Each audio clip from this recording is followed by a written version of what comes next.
spiny lobster fishery. It's the second largest fishery in the Caribbean. There are 50,000 people participating in it. And it faces two pretty key threats right now. One is degradation of the lobster habitat, which reduces lobster populations around the Caribbean. And the other is illegal fishing problems, which makes it really difficult to regulate the fishery. So we're going to address both of these issues in the next 40 minutes or so. Ultimately, what we'd like to see in the Caribbean, what we'd like to see this fishery look like, is a sustainable fishery that causes no irreversible environmental degradation. And we'd like to see sort of small units of locally managed fishery, local fishing communities cooperating with each other so that every fisherman is accountable for all regulations in the area. Okay, so as Annie has stated, the Caribbean spiny lobster is one that is unique to the Caribbean islands and the countries that surround it. The fishery itself is one that is of critical importance to the economies of the Caribbean as well as the demanding market that surrounds it globally. In terms of local communities, the Caribbean spiny lobster fishery is one that is a primary source of income to most of the fishermen, especially in rural communities where there's limited resources as well as limited mobility to actually have an alternative source of income. So you have a situation where most of the fishermen are not dissatisfied by the social needs met by the fishery, and so if need be, it's sort of hard to diverge them into another occupation because they are so deeply embedded and connected to the spiny lobster fishery. If you take a look at this map, it shows the catch per country in the year 2011, and in terms of ranking, the Bahamas emerges as the country with the highest catch production, which is more than 8,000 tons in that year. This is followed by Honduras and Nicaragua, and then Cuba, followed by the Dominican Republic and the United States. What is interesting is that the industry wasn't always one that was as large as it is today. In the late 1960s, it began as a bycatch industry and one that was incremental. And it now has developed into one that is overcapitalized and overexploited. In Brazil, for example, the fishery is highly priced. It contributes to 7.2% of their GDP. And as with most of the Caribbean islands, you find an instance where this open access to the resource leads to overexploitation due to the high demand and the high influence of the market. So ultimately, our main focus is to maintain the economic integrity that the fishery provides, as with most conservation initiatives, while ensuring that biologically the stocks are sustained. So just to give you a little background on spiny lobster, they like to inhabit the little nooks and crannies and coral reefs, just as well in Brazil all the way up to Bermuda. Then they spawn and they broadcast their larvae into the water column, who live and molt through 10 stages, usually ranging from 6 to 12 months. And they'll live through the water column, and because they're planktonic organisms, they are dispersed at the will of the currents. So ultimately, they can settle as juveniles hundreds of miles away from where they were originally spawned. Juveniles like to live in nurseries, including seagrass beds and mangroves, and then they'll spend some time there until they mature fully into adults, where then they migrate back into the coral reefs, and the whole cycle begins again. Okay, so we know. I can go back. Okay. So we've known for a long time, the scientific community knows about the long larval stage of the phallosome. We know that they can be up there for over a year, and they're drifting around. We also know that the fisheries, individual fisheries in these nations, are defined by larval recruitment. So the larvae that are coming in and settling really sets up the fishery and how it can happen. What we don't know is where do the larvae go and where do they come from? We spend a lot of time searching the Sargasso Sea, looking for phallosoma, and pondering where do they go and where do they come from. And we gathered a lot of data. We didn't figure out exactly those answers, but when we came back late one night, I was researching. I found this graph and this data, which was new. It didn't exist before we went to sea. And I came back, and it had been published just a couple of days before we made landfall. And I nearly wet my pants when I found this. So this really shows what we were looking for. This confirms this pan-Caribbean larval distribution theory that's been floating around in the scientific community. These blue regions are indicating a net larval output. So these we can call sources, larval sources and larval sinks. The blue regions are broadcasting tons and tons of larvae that are floating into the greater pool of the Caribbean and then settling in other nations. The red dots are indicating sinks. So their larvae they're coming from other nations, and they are reliant on the fishing communities in very distant places sometimes. So the implications of this are huge for both fishery management and conservation. If you can imagine, when you're dealing with one species that has an arena this big, it's really hard to manage it if you don't know where the larvae are coming from and if you don't know where they're going.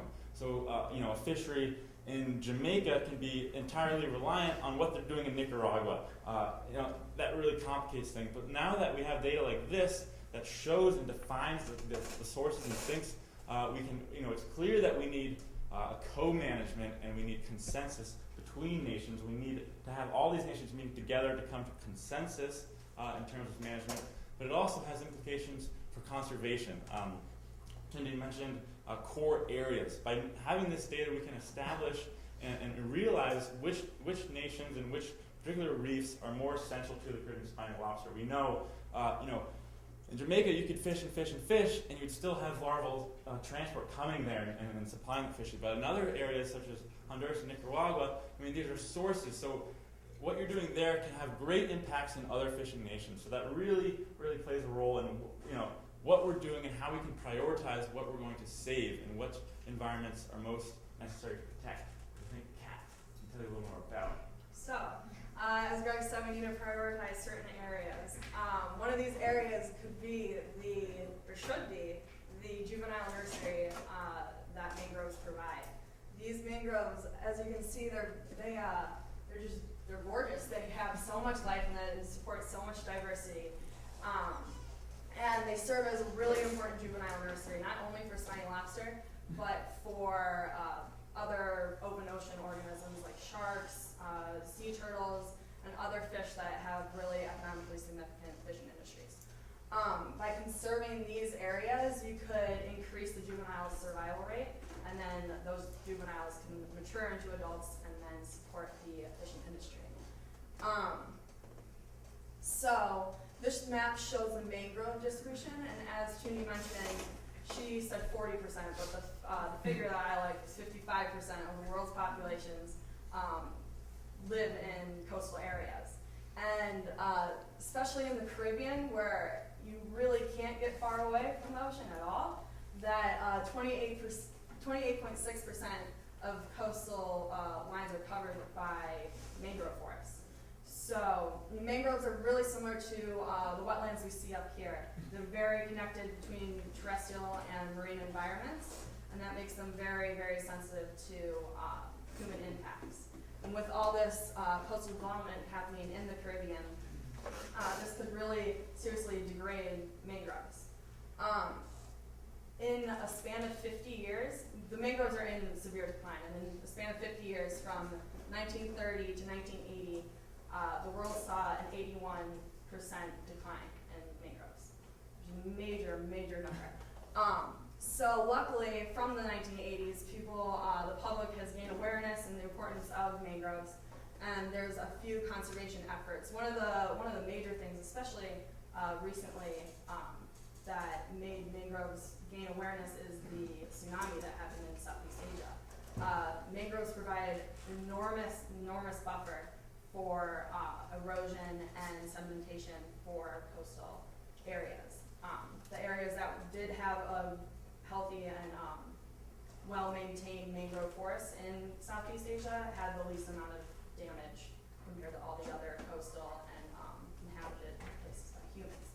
So with this awareness now, there's a few conservation ideas floating around.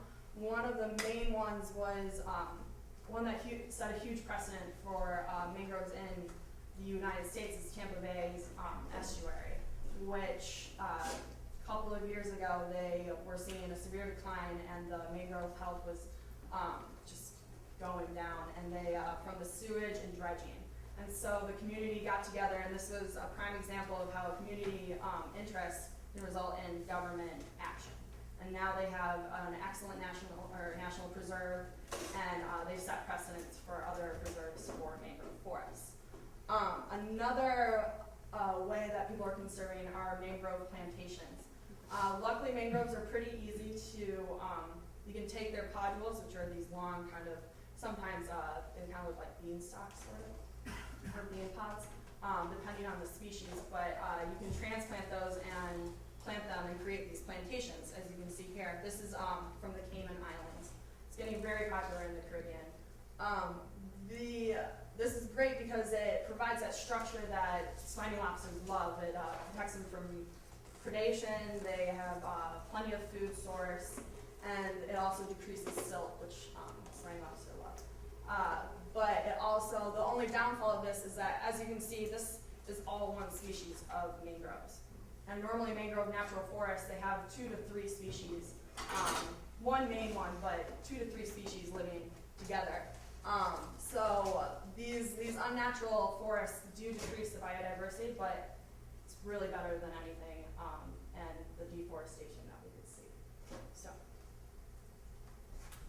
Alright, so once the spiny lobster have reached adulthood in the shelter of the mangroves, they then crawl along the bottom to the deeper coral reefs to live the majority of their lives and reproduce.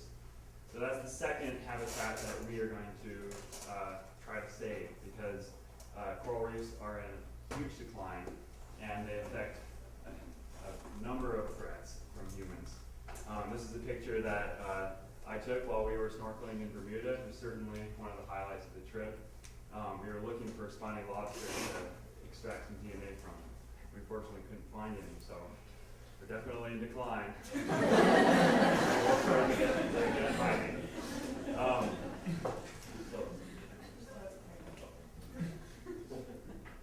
There's a coral reef distribution. It matches up pretty well with spiny lobster distribution because they rely on it.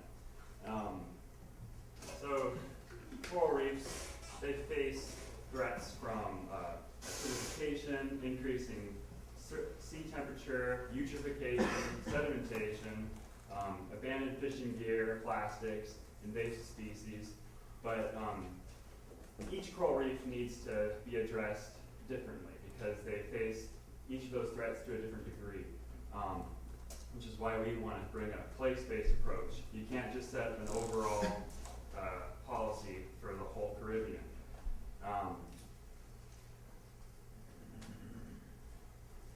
Eutrophication is one such threat. So it looks beautiful and interesting, but really that's a dead zone. And to find the reason for that, you have to go upstream. In order to feed our huge population, farmers require lots of fertilizers. And they fertilize with phosphates and nitrates, which leach into the soil and go into the rivers, which eventually go into our coral reefs. And the algae fixate on these nitrates and phosphates, which begins a chain reaction resulting in depletion of the oxygen in the ecosystem. So what we recommend to combat the eutrophication is identifying the watersheds that affect your specific coral reef, and then find the farmers in that watershed that are using these fertilizers, because there's alternative fertilizers that can be retained in the soil longer, because once the phosphates and nitrates are out of your soil and in the coral reef, they're not doing the farmer any good anymore. So you want that. You want those chemicals to stay in there. So it could be worth that extra cost to keep those chemicals in your soil and out of the coral reef. The value of a healthy coral reef far outweighs, or is so great that if the stakeholders in the healthy coral reef, such as the tourism industry and fishing industry, organize to perhaps pay the farmers and give them subsidies so that they can cover those costs if it is extra to buy those better fertilizers, then that could be a possible approach. A second threat to coral reefs is sedimentation, and similarly, where you get to look in your watershed, what is causing this? Well, what sedimentation is when the turbulent waters in the rivers bring up this mud and dirt and then deposit it into the calmer waters and deeper waters of the coral reefs. What that does is that mud and dirt covers the coral reefs, the coral and the microbes, and essentially suffocates it. So the main cause of sedimentation is erosion. And like Kat mentioned earlier, mangroves provide a good buffer against the wave action, against erosion on the coast. But also, we recommend limiting coastal logging and riparians along rivers in the same fashion that the stakeholders of a healthy marine ecosystem could pay farmers to reduce their fertilizer use. They could also pay logging companies to avoid logging along the rivers they care about. And this map here shows, it's a little bit hard to see, along the coast, there's the color, the darker the color, the more sediment that is released from those rivers. So you can see South America has a lot more sediment coming out of their rivers than up in like near Florida. So just like we said before, you want to, every coral reef needs to look at what their threats are and then prioritize. So maybe in the Florida area, we see that maybe sedimentation should be addressed as much as the fertilizer issue, eutrophication. You also look at the scale. Coming out of the Mississippi River, you have a huge area, and that's a lot of people that rely on fertilizers. But it also just funnels into that one area. If you want to address coral reefs in some of those areas around Florida, those are much smaller watersheds that you can save your coral reefs from the eutrophication and sedimentation effects by dealing with a much smaller area.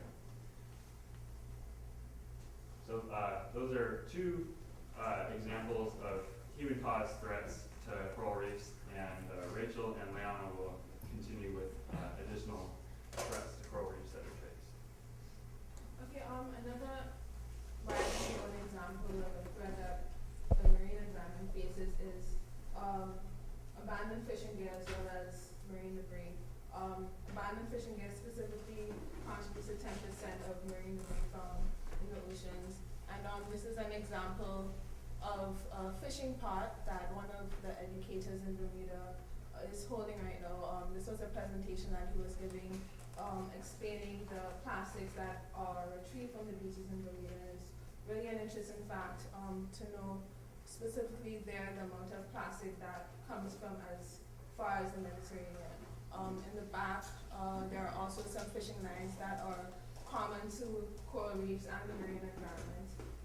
Some of the causes for this is the fact that eradicating fishing gear within these environments is expensive, as well as the attitude towards retrieving them isn't there.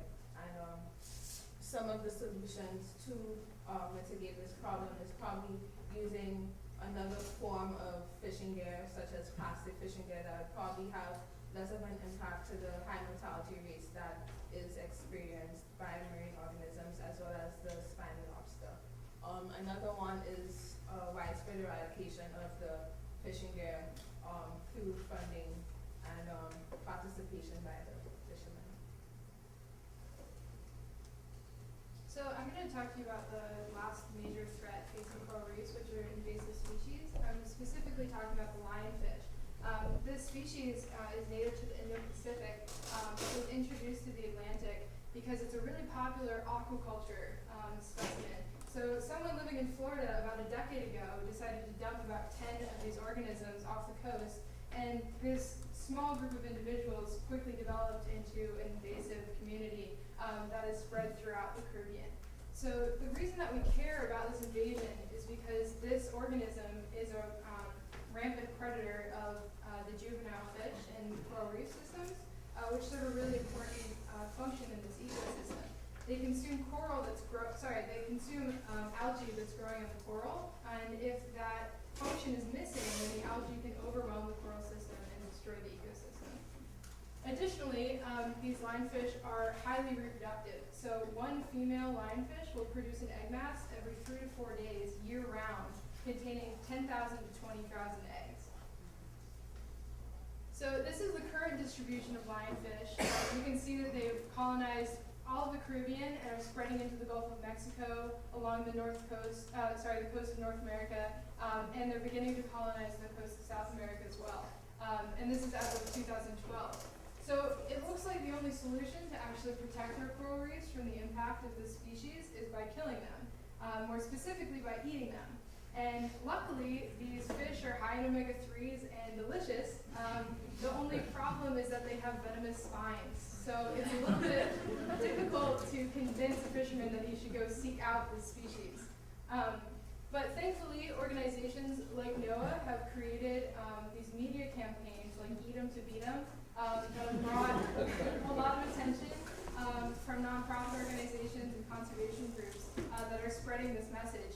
And a specific group called Coral, which is an international nonprofit, has paired up with local diving communities and companies that are invested in these healthy coral reefs to sponsor events like lionfish catching competitions and cook-offs, which actually have a huge impact in educating the local community about the threat that the lionfish pose to the coral reef ecosystem, as well as explaining how to safely catch and process these lionfish.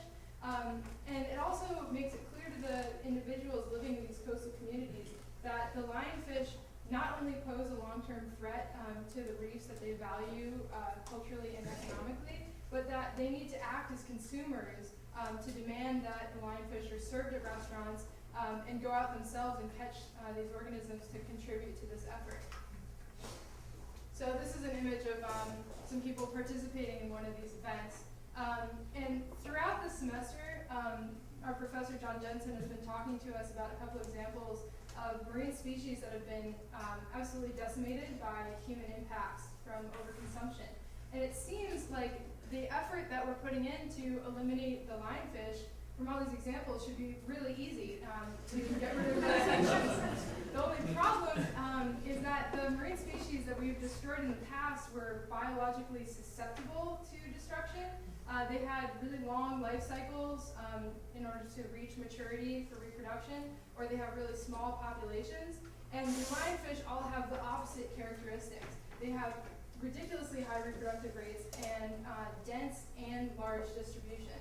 So these facts have led researchers to conclude that it's very unlikely, if not impossible, for us to completely remove the lionfish from the coral reef ecosystem. So this means that in the long term, local community members, as well as the larger market of lionfish consumers, have to recognize that this is a long-term continuous effort that has to be accepted and adopted by the local community. So to bring this back to the spiny lobster, this impacts fishermen fishing for spiny lobsters directly, because right now they're catching lionfish in their spiny lobster traps. So they have the tools necessary to become active in this lionfish industry, and it also offers them a year-round sustainable income, because the spiny lobster industry is limited due to overfishing, et cetera, to certain parts of the season, whereas lionfish need to be removed year-round. So although we can't remove them, we must limit their impact to the ecological coral reef community. There's a really exciting economic opportunity there. All right.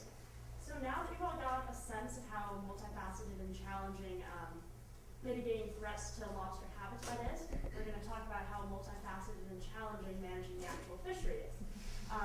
So there are a bunch of different management systems that are currently in use throughout the Caribbean. I'm going to touch on 3 of them, and what I'm going to try to emphasize is how scale affects the success of each management plan. So the first place that I'm going to talk about is Punta Allen, which is in Yucatan, Mexico. Yucatan is in southern Mexico, and I'm a Google mapper. I love zooming in and out on Google Maps, and I love zooming in on Punta Allen because you just get this sense that it's absolutely on the edge, the total edge of Mexico. It's sort of a very isolated place. It's exactly the kind of place that you would expect to see very little law enforcement, very little compliance with regulations. And it's true that it's really hard for the Mexican government to staff and fund law enforcement in Punta Allen, but the fishery there is actually pretty stable and has a fairly good record of respect for minimum size laws and like not taking egg-bearing female regulations, things like that. And the reason that Punta Allen is pretty good about following these regulations, even though there isn't much federal law enforcement, is because its management system is a cooperative one. Greg is going to talk a lot in a little bit about how cooperatives work. But basically, cooperative is when a bunch of fishermen from the same community or neighboring communities get together and invest together in their local fishing resources. Punta Allen is a 500-person village. The fishing community is very small, and so a local cooperative system is a really good sort of small-scale approach to managing a very small-scale fishery. So the management and the fishing activity scales match up really well, and that's one of the reasons that the Punta Allen fishery is so successful in Mexico. The next example I'm going to talk about is in Bermuda. Bermuda, unlike Punta Allen, has really good central government regulation. To put this in perspective though, Bermuda is a little bit smaller than Martha's Vineyard, so central government is like basically regional government there too. It's not like they're trying to oversee a big country like Mexico. But the government has a really good track record of communicating with fishermen and making sure that when they impose new regulations or they pass new laws, the fishermen have time to respond to them. A really good example of this is in 1990, the government put a complete ban on fish pots because they had a really high bycatch rate. And fishermen had about a year to respond to this. And right before the ban was in place, the government would check in with the fishermen, make sure that they had the resources to replace their pots, and if they needed to, the fishermen could sell back their pots to the government and buy new gear. And that whole thing was just to make sure that these new regulations wouldn't really damage the fishermen's livelihood. And the fishermen in response really are accountable for these regulations. It's a small community, they know that law enforcement is present, and compliance with these regulations is pretty high in Bermuda. So again, this is an example of a small scale fishery. Even though we're talking about central government, it's a pretty small area for the government, so it's still a small scale. Again, the scales match up really well, which is why it's successful here.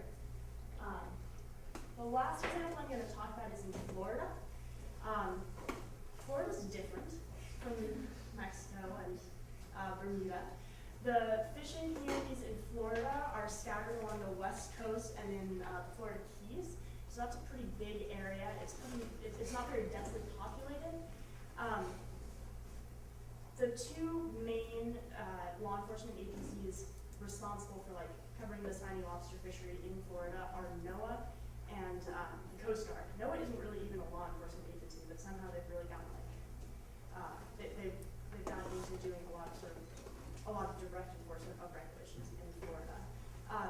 And the sort of science analogy that I've drawn in my head with this is when we're on the boat and we're sieving zooplankton, when we pick up zooplankton out of the net and want to see what they are, we use this tiny net, very small net. Each of the little holes is fractions of a millimeter. So the way that regulation in Florida works right now is it would be if you're sieving zooplankton and you're using a volleyball net. It wouldn't work at all. Things are too small and your net is too big. So there are real world implications when your management scales don't match up with your fishing activity scales. Florida has a really big poaching problem. NOAA recently retrieved 2,000 casitas, which are artificial lobster habitats, and they're an illegal form of fishing gear. They retrieved them from a marine sanctuary. And they estimate that there are still 20,000 or more casitas out there that they haven't been able to find. Each of these casitas will fish up to 100 lobsters a year, so that's a huge number of lobsters that are being fished illegally and are going unreported. So that's two examples of scales matching up and one example of scales not matching up at all. And Greg is going to talk about a better way for scales to match up. Sure. I'll try to slow down. I get really excited when I start talking about this stuff. It's followed up for 12 weeks. So if we've learned anything from these large open access fisheries, that they don't work. They're no longer sustainable. It's actually quite amazing that we still have spiny lobsters. They're very resilient critters. But we've reached a threshold now where we have to change what we're doing. In these large open access fisheries, such as in Florida, we see a lot of illegal fishing. We see lack of regulations throughout the spread of the Caribbean spiny lobster. And in the places where we do have regulations, they're not always adhered to. In fact, they're quite often not adhered to. There's an enormous take of juvenile lobsters. In many places, they don't even mind if you sell juvenile lobsters. Places where they do mind, it's very easy to extract the tail meat from your juveniles and sell that to the distributors. The take of buried females is quite common as well, as is the ignorance or refusal to adhere to seasonal closures. So right here in this top left, we see it looks like a drug bust, which really was what it was. There was a spiny lobster dealer in Miami, Florida. It was actually during the sting operation for NOAA Fisheries in 2008. They collected this is actually $98,000 worth of frozen lobster tails that were caught in the off season and stored in this fellow's garage. We see a lot of that. It happens everywhere. When we were in Bermuda, Andrew mentioned that we had a hard time finding adult spiny lobsters. They weren't to be found. They were hiding, and we weren't good at finding them. But we did get samples, and those samples actually came from a fellow we met who had a friend of a friend. He knew that he had a friend that had some frozen lobsters stored in his freezer, and that's how we found our samples. It happens, and it has to change. These are images of the casitas that Annie mentioned. They can be made out of anything. The corrugated sheet metal works really well. As you can imagine, that can have quite a bit of disturbance if you're dropping hundreds of thousands of those, bathtubs, car hoods, anything onto the seafloor to make structure that these guys would like to congregate in. We need to move away from that, and our recommendation is to move into cooperatives. This is a happy fellow. I really like this picture. This is a Honduran fisherman. Honduras is one of those key nations on the source map. So they're broadcasting tons and tons of larvae that really support a lot of other fisheries. So they're very important. The fishery in Honduras is overexploited, and as are the fishermen themselves. There's enormous demand for spiny lobster out of Honduras, and these fishermen they engage in a very dangerous fishery where they're primarily using scuba equipment that is very outdated and not safe, and a lot of them die every year. About 20 fishermen die in Honduras alone every year due to these unsafe practices where they don't have the money to fund proper education or equipment use. We want to change this. We want to move away from the open access to the community-based cooperatives. We believe that this will bring, it will bring what Tony was talking about was the human well-being. That's one of the just most important things, as well as the spiny lobster. We're thinking about the fishermen and the environment and the spiny lobster themselves. When they're in cooperatives, they'll benefit from increased profits. They'll have a control of the market. They'll be able to eliminate the middleman and absorb profits in the meantime.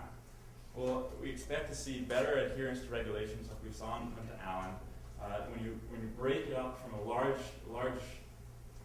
fishery to smaller community-based programs, you have accountability, you have a sense of ownership in the program. When they have actual shareholders, they're invested in the fishery, they're invested in a business, and they're more likely to be accountable and to adhere to regulations because sustainability is really in their own interest. That's our recommendation. I believe, Andrew, your conclusions? Yeah.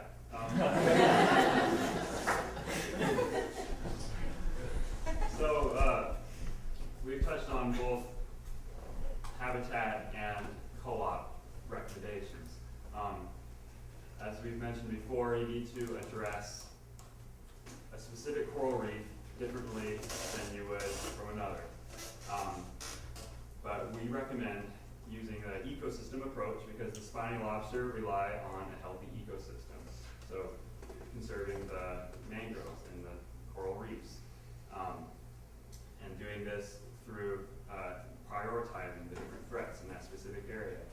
And using the community to feel more ownership, investment in their own environment.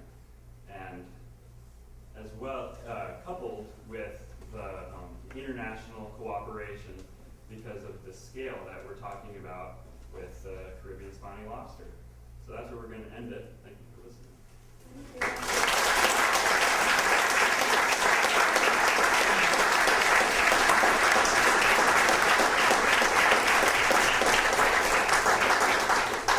We're happy to field some questions.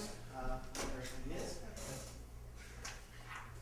Piggyback to your pants sweating graphic up there. I was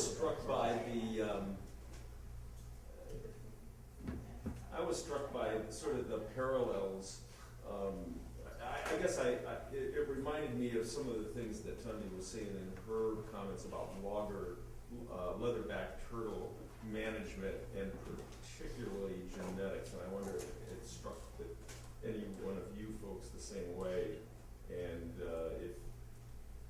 if you have any comments about that, and did any readings to suggest what the status of our knowledge of all of that might be. I'm not saying any more because I'm hoping that you can connect the dots before I say any more. Well, we did more than read. Our research project on the boat, we actually looked at the molecular data from the Phylosoma that we caught. Granted, that was up in the northern Caribbean Sea and the Sargasso Sea, but there's a paper by Dinez who mapped out the Caribbean Sea and distinguished different lineages. And we actually, we used our data and we used a phylogenetic tree from it, and we found 3 different lineages, but the individuals within that didn't have one geographic origin. So it's still kind of, we can't really How are you using the term lineage? I mean, does it comport to a stock concept?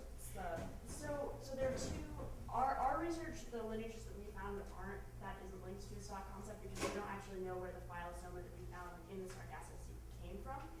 But a lot of the papers that we read do use it in terms of the stock concept because they're looking at adult lobsters and they know at least where the adult lobsters are now. So they can call like a geographic clustering of lobsters a stock if they're genetically related, that's a lineage.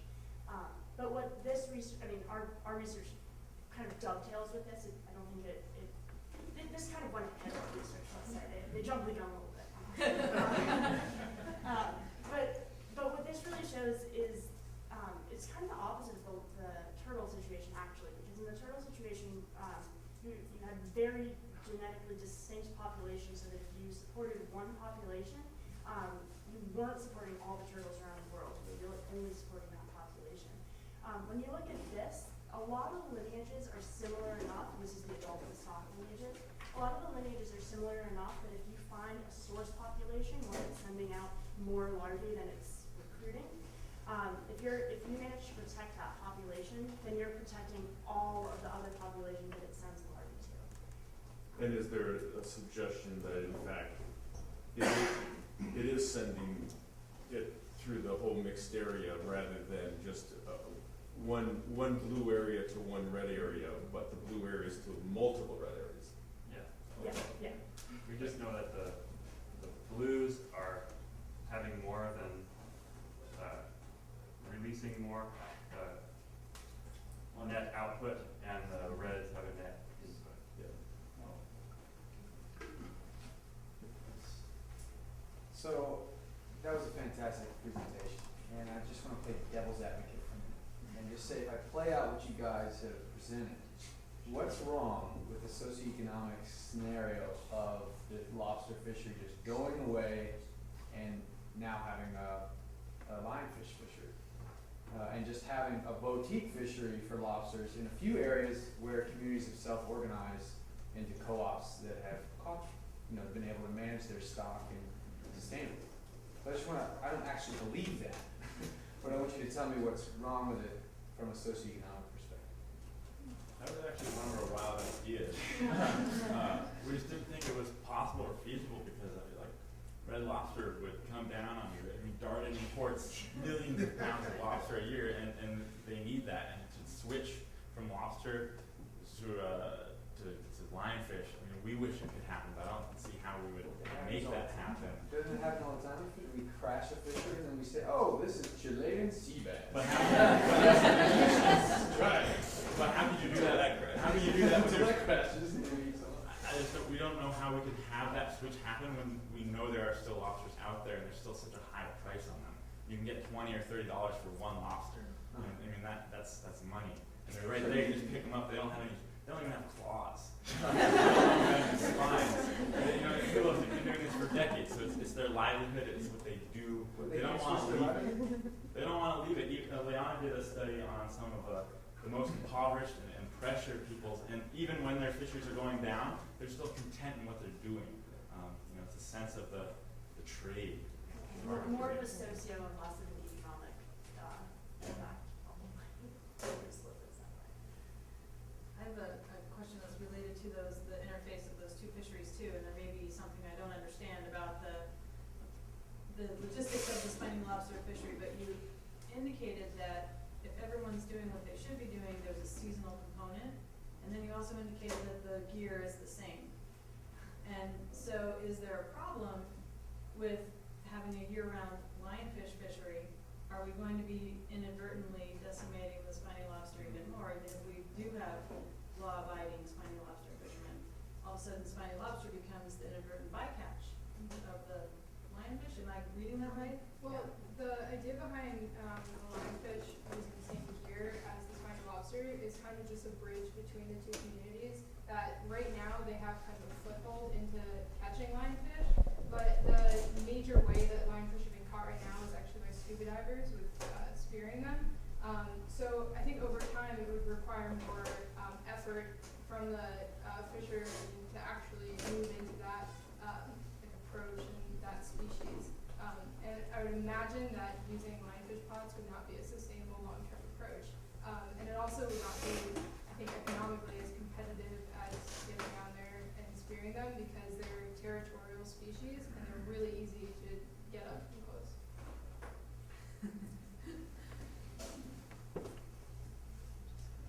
Yeah, I guess the other question would be what the discard mortality is of spiny lobster in the pot fishery, which I would guess is pretty low. But I was thinking about this figure as well, and I wonder, does the data that supports this figure, is this a sort of wide historic view, or is it a relatively recent snapshot? And the reason I ask is that if it were a relatively recent snapshot, it seems like, and of course I know everything I know about the spiny lobster fishery I learned in the last 10 minutes, but it seems like there's a pretty interesting overlap of the blue areas and potentially better managed community fisheries and the red areas and potentially poorly managed fisheries. And I wonder if you had, for instance, in Jamaica, a more sustainable fishery would switch from red to blue.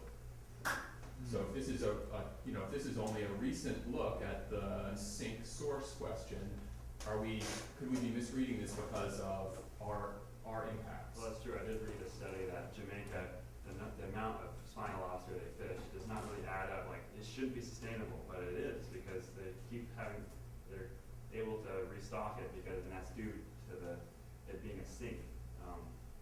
So yeah, they are fishing it unsustainably. So yeah, it could be a cause for it being a sink. Might enable poor practices. But as far as the data set, it is relatively recent. I think it was in the past 10 years they're looking at. That's how they built their models, and they're combining with quite a sophisticated model. Yes. Well, I think that you really did a lovely job. I think that your talks were very well timed, not too much, not too little. The order that you went through was great.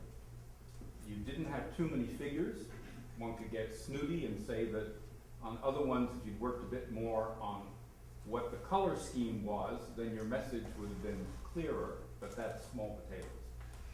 The bigger question I would have is that you made a nice statement at the beginning on what was your goal. Basically, what was the scope of what this topic is about, which is a very large, multifaceted scope, which you covered beautifully, I think. So great on the goal. What you haven't really said anything about is who's your audience. I mean, is your audience just us in this room? I would hope not. That playing the game, it would have been very interesting if you thought through, okay, let's pretend that you're presenting this to the ministers of fisheries and environmental something or other in all these countries. Very interesting to just pick one or two, particularly maybe Honduras and Nicaragua. And then what would your message be? What would you be suggesting as to perhaps first steps to doing something? A question to you is that if one believes this data, and you didn't say much about the very key point that you brought, is this a last-minute snapshot, or is this a historical piecing together of what's been learned about this question? But let's suppose that it's pretty good. Then from a strategic management point of view, one says, okay, what's the hot spot here? Where is there really a rather major opportunity to take to a specific audience? And where would that take you? Okay, I'm saying too much. But basically a beautiful job. I would just urge you to think more about who's your audience. Of course, what should happen here is you've now got 12 weeks more to say, okay, we've got the basics, now let's really think our way through as to what to do. Before they answer, I'm gonna take the fall on some of this because they have, their audience to an extent was this group. We talked about those other things, but I know that they've been thinking about that. Well, I've been thinking about that. That's a great question. I've been grappling a lot with that since I saw this, and since now we have data that you can really, because before this kind of study came out, you really didn't have anything to base. There was no meat to the suggestion of the Pan-Caribbean recruitment theory, so you couldn't go to Jamaica and try to tell them that you need to invest in fisheries in Nicaragua and their management schemes and their conservation plans. They wouldn't have done it because they wouldn't have believed it. But as this gets to be more sophisticated and more accurate, we can have that meat. So, if I had my way, and if I had, more knowledge in another 12 weeks, I think it would be wonderful to get, in my mind at least, there are three different, maybe 3 or 4 different components. You have the fishermen, and then you have the local communities that they're in, and the local governments. From there forward, you have really the market demand, which comes from the importers. Darden is a huge example of that. They take in 40% of Nicaraguan Honduras' lobster goes to one place. It's $8 billion industry, so they have a lot of power there. And if you can convince them, show them this data, I'm speaking of the importers, as in the people that actually go and buy the lobsters, and the importers, as in places like Jamaica, where they're actually, the larvae are coming to them and settling there. If you could convince the importers that are buying lobster from different nations, and if you could convince the nations that are receiving larvae from the ocean currents from other nations, if you could convince them that it's in their best interest to invest in the seed or source nations, then you can really protect what you need to protect, which will let the rest of the Caribbean flourish. More than half seems to be our sink nation, so it really scales down the amount that you can prioritize on. And I think that would be the key, is to, it makes it a lot more manageable when you can just focus on a few of these really key areas, and then you can get a lot more bang for your buck if you start being proactive. Going to take one more question.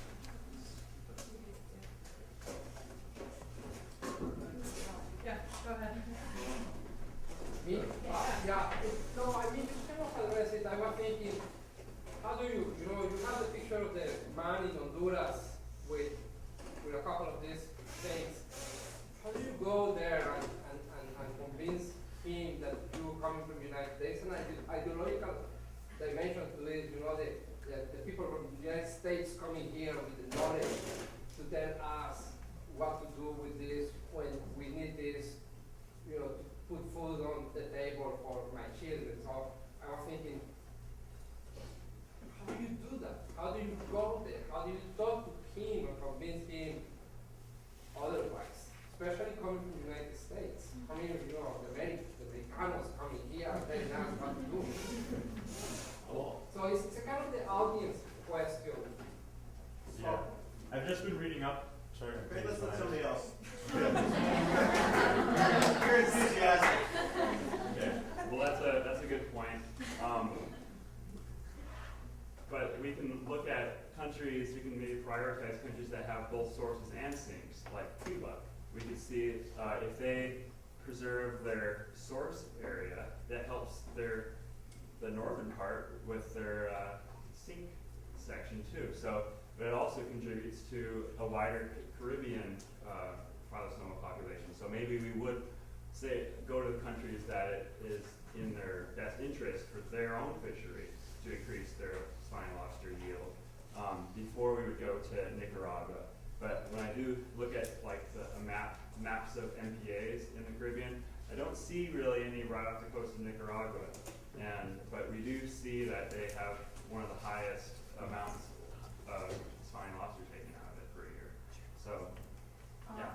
I'd also like to say that one of the important take-home messages that we're trying to promote is the fact that there needs to be a stronger interrelationship within local communities. So it won't be necessarily an instant where we're going in and trying to tell them what to do, but also promote them to actually take a hold and actually map out what their assets are and to actually govern it and manage it and own it as a community, as a local community. So it'll be that shift from a top-down approach to more bottom-up approach. So actually putting the regulations within the hands of the fishermen and giving them the responsibility to say, hey, this is what you have, this is a map of your resources, your assets, and this is how you can manage it sustainably. And the last thing I would add is that point about the whole American thing is actually a really good point, and a lot of the successful fisheries in places like Belize and Mexico were actually founded by Americans and possibly deliberately chosen foreign colleagues going into smaller villages and setting up meetings with fishermen who do tend to be distrustful of Americans given a ton of political history and stuff. Yeah. But one of the things that has worked really well is having having international groups of scientists go into small communities and say, look, like we're all from a different background. This is not a political issue, and we think that this will help your community if you want to try it out. So that has been really fast. Tony asked for one last. She gets the last closing comment. I need to say that I also want to second everybody's comment on what a great job you guys did, but I don't want you to curb your enthusiasm. I want you to go for it because I mentioned the Caribbean Regional Seas Convention, and the Cartagena Convention is at the moment trying to get this kind of information on different biota to be able to feed into marine spatial planning processes. So they're doing this already with cetaceans and looking at kind of source sink stuff, and they're trying to think about innovative financing. So you guys mentioned famous radio system services kind of setups where Darwin, for instance, would invest in the protection of key critical habitats, source areas, or whatever. So they are already, the Cartagena Convention is already working on looking for innovative financing mechanisms to do with cetaceans now that they understand this kind of a picture for marine mammals, and tourism. So you could go to the Cartagena Convention with your model, with your ideas, and really peddle it to